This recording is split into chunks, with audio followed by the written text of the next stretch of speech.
Selamat pagi, Pak. Kali ini kami akan mempresentasikan hasil ujian akhir semester manajemen perbankan mengenai analisis kesehatan PT Bank Sentral Asia Tbk atau BCA berdasarkan kondisi tahun buku 2025. Yang beranggotakan saya sebagai Rila Belas Kimarapaung, selanjutnya diikuti oleh rekan saya Satrio Togar Pratama Aritonang, dilanjutkan presentasi oleh Elia Chandra Triana, dan ditutup oleh Karina Harunisa Harahap. Kami memilih BCA karena kami ingin menggunakan bank nyata, sehingga pembahasan yang kami lakukan tidak hanya berdasarkan asumsi, tetapi bisa dibandingkan dengan data dan laporan yang benar-benar dipublikasikan. Ada 4 sudut yang kami gunakan untuk melihat kesehatan BCA. Pertama, bagaimana kebijakan manajemen kreditnya.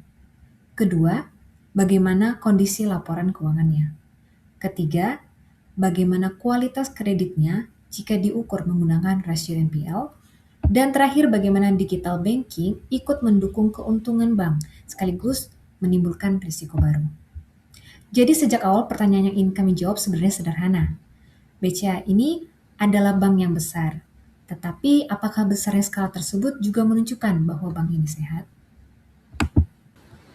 Untuk mengenal objek analisisnya terlebih dahulu, BCA merupakan bank umum konvensional dan perusahaan terbuka dengan kode saham BBCA. Kegiatan usahanya cukup luas, tetapi secara sederhana BCA memiliki kekuatan yang besar pada transaction banking dan penyaluran kredit, baik kepada segmen korporasi, komersial, SME, maupun konsumer. Kenapa kami memilih BCA? Salah satunya karena skala operasinya cukup besar. Pada akhir 2025, BCA memiliki lebih dari 43 juta rekening nasabah, memproses lebih dari 115 juta transaksi per hari, didukung sekitar 1.270 kantor cabang dan lebih dari 20.000 ATM. Tetapi angka yang besar belum cukup untuk menyimpulkan bahwa bank ini sehat. Justru itu yang ingin kami uji. Kita akan lihat apakah pertumbuhan skala tersebut tetap diikuti kualitas kredit yang baik, pendanaan yang kuat, laba yang positif, dan sistem digital yang mampu mendukung bisnis secara keberlanjutan. Agar pembahasannya tidak terpisah-pisah, kami menyusun analisis ini sebagai satu alur. Saya akan memulai dari profil bank dan kebijakan manajemen kredit. Setelah itu diikuti oleh Satrio yang akan melanjutkan bagaimana prinsip-prinsip kredit tersebut terlihat dalam kualitas kredit dan kemudian masuk ke dalam laporan keuangan. Selanjutnya, Elia akan membaca tren kondisi keuangan dan menghitung rasio NPL sebagai salah satu indikator kesehatan bank. Terakhir, Karina akan melihat sisi digital banking, mulai dari layanan yang paling sering digunakan, bagaimana layanan tersebut menghasilkan keuntungan, apa risikonya, sampai rekomendasi dari kelompok kami. Jadi alurnya adalah kredit, kemudian keuangan, lalu NPL, kemudian digital banking, dan akhirnya kita tarik satu kesimpulan mengenai kesehatan BCA. Sebelum masuk ke angka, kami perlu menentukan dulu cara berpikir yang kami gunakan. Menurut kami, bank yang sehat tidak selalu dinilai hanya karena labanya besar. Bank bisa saja menghasilkan laba tinggi, tetapi kalau kualitas kreditnya memburuk atau sumber pendanaannya terlalu tertekan, kondisi tersebut belum tentu berkelanjutan. Karena itu, kami melihat 4 hal yang saling berhubungan. Pertama, adalah kredit, yaitu bagaimana bank memilih debitur, memonitor kredit, dan menangani problem loan. Kedua, adalah keuangan, terutama perkembangan aset, data pihak ketiga atau DPK, pendapatan, laba, dan kekuatan pendanaan. Ketiga adalah NPL, yang membantu kita melihat kualitas kredit secara lebih terstruktur. Dan keempat adalah digital banking. Karena saat ini transaksi digital bukan hanya menjadi layanan kepada nasabah, tetapi juga berhubungan dengan fee, CASA, efisiensi, dan tentunya risiko cyber. Hipotesis awal kami adalah BCA bisa disebut sehat apabila pertumbuhan bisnisnya tidak dibayar dengan kenaikan risiko kredit atau tekanan pendanaan yang berlebihan. Sekarang kita akan masuk ke kebijakan manajemen kredit BCA. Hal pertama yang menarik adalah BCA menggunakan pendekatan yang cukup prudent atau berhati-hati. Salah satunya melalui 4 Eyes Principle. Maksudnya, keputusan kredit tidak hanya dilihat oleh pihak yang mengejar pertumbuhan bisnis. Ada dua fungsi yang memiliki sudut pandang berbeda, yaitu business development dan credit risk analysis. Dengan begitu, keputusan kredit diharapkan lebih objektif karena target bisnis tetap diuji dari sisi risiko. Kemudian ada internal rating. Rating internal digunakan untuk membantu keputusan kredit sekaligus memonitor profil risiko debitur setelah kredit diberikan. Selanjutnya, ada limit dan diversifikasi. BCA tidak ingin penyaluran kredit terlalu terkonsentrasi pada satu sektor, satu grup, satu debitur, satu fasilitas, ataupun satu mata uang. Pembatasan ini penting karena kalau portofolio terlalu terkonsentrasi, masalah pada satu sektor dapat langsung memberikan dampak besar kepada bank. Terakhir ada early detection. Jadi, manajemen kredit tidak menunggu sampai kredit benar-benar macet. Tanda-tanda penurunan kualitas diharapkan bisa terdeteksi lebih awal, sehingga mitigasi dapat dilakukan. Dari sini kami melihat bahwa kualitas kredit BCA tidak hanya bergantung kepada agunan. Ada kombinasi governance, data, limit, dan monitoring. Nah, pertanyaan kemudiannya adalah, apakah pendekatan tersebut benar-benar terlihat pada praktek penilaian kredit dan hasil kualitas kredit BCA? Untuk bagian ini akan dilanjutkan oleh rekan saya, Satrio. Kepada Satrio, kami persilakan. Terima kasih Kak Bella. Jadi selanjutnya ada menghubungkan 5C atau 7P dengan praktik BCA. Kalau sebelumnya sudah dijelaskan bagaimana struktur kredit BCA, saya akan mencoba menghubungkannya dengan konsep yang kita pelajari di mata kuliah manajemen perbankan, terutama prinsip 5C dan 7P. Memang BCA tidak selalu menuliskan istilah 5C secara eksplisit dalam laporan tahunannya, tapi praktiknya masih bisa kita baca dengan kerangka tersebut. Untuk character and capacity, BCA menggunakan internal rating, analisis kemampuan membayar, serta monitoring debitur. Jadi yang dilihat bukan hanya apakah debitur mau membayar, tapi juga apakah secara keuangan memang mampu membayar. Kemudian, capital and condition tercermin dari analisis kondisi keuangan debitur, kondisi sektor usaha, sampai perubahan siklus ekonomi. Ini penting karena debitur yang hari ini terlihat baik belum tentu memiliki daya tahan yang sama ketika industrinya sedang mengalami tekanan. Untuk kolateral, BCA juga melakukan appraisal dan review atas agunan, tetapi menurut kami poin pentingnya adalah agunan berfungsi sebagai mitigasi risiko, bukan menjadi satu-satunya alasan kredit diberikan. Sedangkan unsur protection atau risk control tercermin melalui 4 Eyes Principles, yaitu limit, early, detection, dan review independent. Jadi praktik BCA cukup sejalan dengan konsep materi kuliah bahwa analisis kredit harus melihat debitur secara menyeluruh.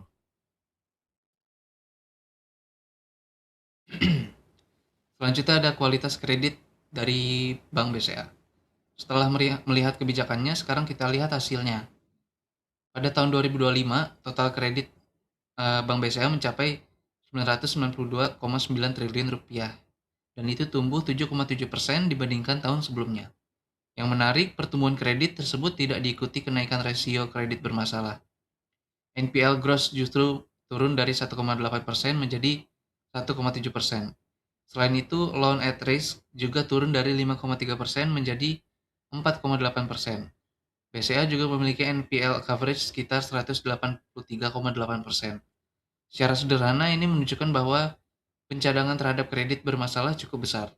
Dari sisi rasio, hal ini merupakan sinyal positif karena bank masih bisa menumbuhkan kredit tanpa membuat kualitas portofolionya memburuk. Tetapi kami tidak ingin berhenti pada presentasi. Ada catatan yang menurut kami penting. Secara nominal, NPL BCA sekitar 16,5 triliun dan 2,8% secara tahunan, dan naik 2,8% secara tahunan. Artinya rasio NPL bisa turun karena total kredit juga tumbuh. Jadi NPL 1,7% itu tidak berarti resiko kredit hilang. Manajemen tetap perlu melihat nominal kredit bermasalah dan kualitas si debiturnya. Oke, selanjutnya ada penanganan kredit bermasalah. Bagaimana? Kalau kredit mulai bermasalah, BCA pada dasarnya memiliki dua jalur besar, yaitu kredit restructuring dan kredit recovery. Restrukturisasi itu digunakan ketika debitur masih dianggap viable atau masih memiliki peluang untuk pulih. Bentuknya dapat berupa penyesuaian suku bunga, perpanjangan jangka waktu pembayaran, atau pengurangan penalti. Menurut kami, pendekatan ini masuk akal karena tidak semua debitur yang mengalami kesulitan langsung dianggap gagal. Bisa saja masalahnya bersifat sementara. Namun, ketika restrukturisasi tidak cukup atau kemampuan membayar sudah sangat lemah, bank masuk ke tahap recovery. Caranya bisa melalui pembayaran kas atau penagihan, lelangan agunan, atau aset debitur maupun penjamin, sampai proses recollection dan preventive desk field lalu recovery. Pada 2025 terdapat write-off sekitar 7,4 triliun rupiah, sementara recovery dari write-off sekitar 878 miliar rupiah. Poin yang ingin kami tekankan adalah manajemen kredit sebenarnya tidak selesai pada saat kredit dicairkan. Justru monitoring setelah pencairan menentukan seberapa cepat masalah bisa diketahui dan seberapa besar kerugian dapat dibatasi. Sekarang kita masuk ke kesimpulan manajemen kredit. Kalau bagian kredit ini kita rangkum, alurnya itu cukup jelas. Yang pertama, ada seleksi dan rating agar debitur yang masuk memang layak. Yang kedua, ada 4 eyes principle dan limit agar keputusan lebih objektif dan risiko tidak perlu terkonsentrasi. Ketiga, setelah pencairan ada monitoring dan early detection. Keempat, ketika terjadi masalah masih tersedia restrukturisasi maupun recovery. Dan output yang ingin dicapai tentu saja kualitas kredit yang tetap terkendali. Karena itu kami menilai kebijakan manajemen kredit BCA mendukung kondisi bank yang sehat. Tetapi sekali lagi kami memberi catatan bahwa nominal NPL tetap meningkat. Jadi manajemen tidak boleh hanya merasa aman karena rasio NPL berada di 1,7%. Provisioning, monitoring, dan kualitas analisis kredit tetap harus diperkuat. Sekarang bisa dilihat ada laporan keuangan dari Bank BCA. Dilihat dari kredit, sekarang kita mulai melihat apakah kondisi tersebut juga tercermin dalam laporan keuangannya. Kami tidak membahas seluruh akun karena membahas menurut kami itu justru akan membuat analisis kehilangan fokus. Kami memilih beberapa angka yang paling menjelaskan fungsi intermediasi, kekuatan pendanaan, dan hasil usaha. Dapat dilihat total aset BCA meningkat dari sekitar 1.449,3 triliun menjadi 1.586,8 triliun rupiah. Total kredit meningkat dari 921,9 triliun menjadi 992,9 triliun. Dan yang cukup penting adalah dana pihak ketiga yang meningkat sebesar 10,2% dari 1.133,6 triliun menjadi 1.249 triliun rupiah. Pendapatan operasional juga meningkat menjadi sekitar 112 triliun, sedangkan laba bersih meningkat menjadi sekitar 57,6 triliun rupiah. Jadi secara umum kita melihat neraca BCA masih berkembang dan menghasilkan laba. Namun angka-angka ini baru menjadi informasi awal, kita masih perlu membandingkan kecepatannya. Mana yang tumbuh lebih cepat antara dana, kredit, aset, dan laba. Dari sinilah yang selanjutnya akan dijelaskan oleh Elia. Baik, terima kasih Satrio. Saya akan melanjutkan dengan membaca tren keuangan BCA, bukan hanya melihat apakah angkanya naik atau turun. Yang pertama, total aset tumbuh sekitar 9,5% menjadi 1.586,8 triliun. Dana pihak ketiga tumbuh lebih tinggi yaitu sekitar 10,2% menjadi 1.249 triliun. Sementara itu, total kredit tumbuh 7,7% menjadi 992,9 triliun. Nah, bagi kami, perbandingan antara DPK dan kredit ini menarik karena pertumbuhan DPK lebih cepat daripada kredit sehingga BCA memiliki ruang pendanaan yang relatif lebih longgar. Artinya, ekspansi kredit tidak harus dipaksakan melampaui kemampuan funding yang dimiliki oleh bank. Kemudian laba bersih juga masih tumbuh sekitar 4,9% menjadi 57,6 triliun. Jadi secara umum, tren 2025 menunjukkan BCA masih berkembang, tetapi pertumbuhan tersebut tidak terjadi dengan pola yang sama pada semua komponen. Nah, dari angka tadi, kami membagi kondisi keuangan BCA menjadi dua sisi, yaitu kekuatan dan area yang tetap perlu diperhatikan. Dari sisi kekuatan, pertama adalah DPK yang besar dan masih bertumbuh. Lebih penting lagi, kasa mencapai sekitar 83,7% dari DPK. Ini penting karena giro dan tabungan biasanya menjadi sumber dana yang relatif lebih murah dibanding deposito. Kedua, aset dan ekuitas sama-sama meningkat, sehingga kapasitas neraca bank juga semakin besar. Ketiga, laba bersih masih positif dan tumbuh. Keempat, beban operasional hanya tumbuh sekitar 1,2% lebih rendah dibandingkan pertumbuhan pendapatan operasional sekitar 5,1%. Ini menunjukkan efisiensi operasional relatif masih terjaga, tetapi ada beberapa hal yang tetap harus diawasi. Nominal NPL masih meningkat meskipun rasionya turun. Pertumbuhan kredit juga lebih lambat dibandingkan DPK sehingga produktivitas dana perlu tetap diperhatikan. Selain itu, laba tumbuh 4,9%, lebih rendah daripada pertumbuhan aset 9,5%. Jadi, kenaikan aset tidak otomatis menghasilkan kenaikan laba dalam proporsi yang sama. Dan dengan skala digital yang semakin besar, kebutuhan investasi untuk keamanan sistem juga ikut meningkat. Sekarang kita masuk ke rasio keuangan. Kami memilih non-performing loan atau NPL karena rasio ini paling langsung menghubungkan pembahasan kebijakan kredit sebelumnya dengan kondisi kesehatan bank. Rumusnya adalah NPL sama dengan kredit bermasalah dibagi total kredit, kemudian dikali 100%. Berdasarkan data, tahun 2025 kredit bermasalah sekitar 16,5 triliun, sedangkan total kredit sekitar 992,9 triliun. Kalau kita hitung, hasilnya sekitar 1,66% yang setelah dibulatkan menjadi 1,7%. Jadi, angka yang tercantum dalam laporan BCA konsisten dengan hasil perhitungan tersebut. Selisih kecil hanya berasal dari pembulatan angka publikasi. Lalu bagaimana kita membaca NPL 1,7% ini? Mengacu pada kriteria yang terdapat dalam materi kuliah kita, NPL di bawah 2% dikategorikan sangat sehat.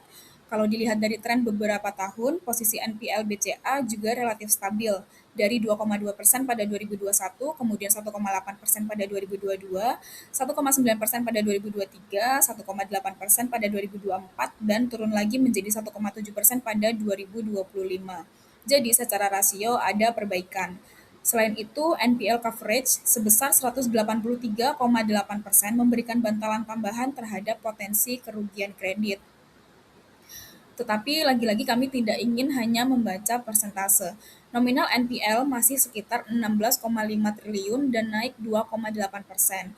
Jadi interpretasi kami adalah kualitas kredit secara relatif membaik, tetapi risiko kredit secara nominal tetap nyata dan tetap perlu dikendalikan. Kami juga perlu memberikan catatan metodologis. Kategori NPL di bawah 2%, yaitu sangat sehat yang kami gunakan, mengikuti tabel yang ada pada materi kuliah. Jadi, kami tidak mengeklaim bahwa satu rasio ini mewakili seluruh kerangka regulasi penilaian kesehatan bank yang berlaku. Pertanyaan akhirnya, apakah NPL 1,7% sudah cukup untuk mengatakan BCA sehat? Jawaban kami, NPL tersebut sangat mendukung kesimpulan bahwa BCA sehat, tetapi tidak cukup kalau berdiri sendiri. Kami melihat beberapa indikator yang saling memperkuat. Yang pertama, NPL rendah menunjukkan kualitas kredit relatif terjaga. Yang kedua, DPK tumbuh lebih cepat daripada kredit sehingga kondisi funding masih kuat. Yang ketiga, BCA masih menghasilkan laba bersih 57,6 triliun dan labanya masih tumbuh. Keempat, aktivitas digital yang besar membantu transaksi, kasa, dan fee-based income. Jadi rasio NPL kami gunakan sebagai rasio utama karena soal memang hanya meminta memilih satu rasio saja, sedangkan data keuangan lainnya digunakan sebagai konteks agar penilaian tidak terlalu sempit. Dari sisi kredit dan keuangan, sejauh ini indikatornya mendukung kesimpulan bahwa kondisi BCA tahun 2025 relatif sehat. Namun, masih ada satu bagian yang belum kita lihat, yaitu digital banking. Bagian ini penting karena sekarang kekuatan bank bukan hanya berada di kantor cabang atau penyaluran kredit, tetapi juga pada seberapa kuat ekosistem transaksinya. Bagian tersebut kemudian akan dilanjutkan oleh Karina. Terima kasih Elia. Selanjutnya saya akan membahas sisi terakhir yaitu jasa bank dan digital bank. Dari berbagai layanan BCA, kami memilih mobile banking khususnya ekosistem BCA Mobile dan My BCA sebagai layanan digital yang paling relevan untuk dianalisis. Alasannya terlihat dari volumenya. Sepanjang 2025, mobile banking berkontribusi lebih dari 80% terhadap total transaksi BCA. Jika mobile dan internet banking digabung, jumlah transaksinya mencapai sekitar 37,5 miliar transaksi, tumbuh 18,8% dibanding tahun sebelumnya. Nilai transaksinya bahkan mencapai 32.566 triliun atau tumbuh 15,2%. Jadi bagi BCA, mobile banking bukan lagi sekadar fitur tambahan, melainkan menjadi salah satu mesin utama aktivitas transaksi nasabah. Lalu, kenapa mobile banking menjadi dominan? Alasan pertama tentu karena praktis dan tersedia 24 jam. Nasabah dapat melakukan transfer, pembayaran, kris, maupun mengecek rekening tanpa datang ke kantor cabang. Tetapi menurut kami, alasan utamanya tidak berhenti pada kemudahan. BCA terus memperluas fungsi aplikasinya. Nasabah dapat menggunakan berbagai layanan seperti QRIS Tab, pembelian tiket, zakat, pocket falas, investasi, pengelolaan kartu, dan layanan lain yang terhubung dalam satu ekosistem. Selain itu, BCA memiliki basis rekening lebih dari 43 juta. Semakin besar basis pengguna, semakin besar pula kemungkinan transaksi terjadi di jaringan BCA dan merchant yang terhubung. Namun menariknya, BCA tetap menggunakan pendekatan hybrid. Digital bukan berarti cabang dan ATM langsung menjadi tidak relevan. Untuk transaksi atau kebutuhan yang lebih kompleks, nasabah masih dapat berpindah ke kanal fisik. Yang kemudian menjadi pertanyaan adalah bagaimana transaksi digital ini menguntungkan bank? Kami melihat setidaknya 3 jalur. Pertama adalah fee and commission income. Net fees and commissions BCA pada 2025 sekitar 19,7 triliun, tumbuh 9,3%. Namun, kami perlu memberi catatan bahwa angka tersebut bukan pendekatan mobile banking saja. Sekitar 71% fee berasal dari CASA dan produk transaksional secara keseluruhan. Kedua adalah efek terhadap CASA atau dana murah. CASA BCA mencapai sekitar 1.045,2 triliun atau 83,7% dari total DPK. Ketika nasabah semakin sering menggunakan rekening BCA untuk transaksi sehari-hari, uang juga cenderung lebih aktif dan menetap di ekosistem bank tersebut. Bagi bank, dana murah yang besar dapat membantu menurunkan cost of fund. Ketiga adalah skala dan efisiensi. Volume transaksi digital tumbuh sangat cepat, tetapi beban operasional BCA hanya meningkat sekitar 1,2%. Ini memberi gambaran bahwa digitalisasi memungkinkan pertumbuhan aktivitas tanpa harus menambah biaya secara proporsional sebesar pertumbuhan transaksi. Jadi hubungan sederhananya adalah digital membuat transaksi semakin sering, transaksi memperkuat CASA dan fee, lalu CASA dan fee mendukung pendanaan serta profitabilitas bank. Tetapi, semakin besar transaksi digital, semakin besar pula risiko yang harus dijaga. Risiko pertama adalah sistem disruption. Jika sistem mengalami gangguan, jutaan transaksi dapat terdampak dan kepercayaan nasabah pun bisa menurun. Kedua adalah cyber attack, baik serangan terhadap aplikasi, akun, maupun infrastruktur. Ketiga adalah data breach yang bukan hanya berpotensi menimbulkan kerugian finansial, tetapi juga risiko hukum dan reputasi. Dan yang sangat dekat dengan nasabah adalah social engineering. Misalnya ketika pelaku memanipulasi nasabah untuk memberikan OTP, PIN, atau melakukan transfer tertentu. BCA sendiri sudah memiliki berbagai mitigasi seperti kebijakan cyber security dan information security, security monitoring center 24 jam, teknologi monitoring dan detection, serta edukasi kepada pegawai, nasabah, dan pihak ketiga. Menurut kami, hal pentingnya adalah teknologi tidak bisa bekerja sendirian. Sistem bank bisa saja kuat, tetapi kalau nasabah masih mudah memberikan OTP atau mengikuti instruksi pelaku fraud, celah risiko tetap ada. Dari seluruh analisis tadi, kami memberikan 2 rekomendasi sebagai ide orisinal kelompok. Rekomendasi pertama kami sebut BCA Trust Layer. Konsepnya adalah Risk Adaptive Friction, jadi tidak semua transaksi dibuat lebih rumit, tetapi ketika sistem mendeteksi transaksi ke penerima baru, perangkat baru, nilai yang tidak biasa, atau pola lokasi yang anomali, transaksi tersebut mendapatkan warning kontekstual, cooling off singkat, atau verifikasi tambahan. Tujuannya adalah menekan fraud tanpa mengorbankan kenyamanan seluruh nasabah. Rekomendasi kedua kami disebut Merchant Cash Flow Loop. Dengan persetujuan merchant, data transaksi KRIS atau Transaction Banking dapat diringkas menjadi insight arus kas. Merchant dengan pola arus kas yang sehat dan risk score tertentu kemudian dapat memperoleh rekomendasi atau penawaran kredit model kerja yang lebih terukur. Jadi, data digital tidak hanya menghasilkan fee, tetapi juga membantu bank menyalurkan kredit produktif secara lebih presisi.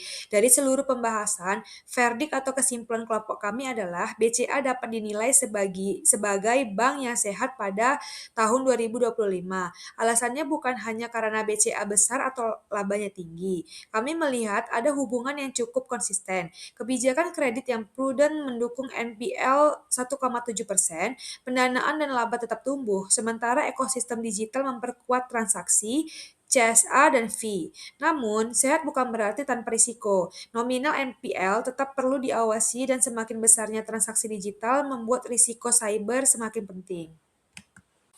Untuk memastikan analisis kami dapat ditelusuri, sumber utama yang kami gunakan adalah soal UAS dan materi manajemen perbankan sesi 9-15, kemudian Annual Report BCA tahun 2025, serta FY 2025 Performance Release. Kami sengaja menggunakan periode yang sama pada hampir seluruh pembahasan supaya data kredit, keuangan, rasio, dan digital banking tidak tercampur antara periode yang berbeda. Sebagai penutup, dari studi kasus ini, kami belajar bahwa kesehatan bank sebenarnya bukan hasil dari satu angka. Bank yang sehat harus mampu menyalurkan kredit dengan hati-hati, menjaga kualitas aset, memperoleh dan mengelola dana masyarakat dengan baik, menghasilkan laba, serta terus beradaptasi dengan perubahan perilaku transaksi tanpa mengabaikan resiko. Dan berdasarkan indikator yang kami analisis, BCA pada tahun 2025 cukup kuat pada keempat aspek tersebut.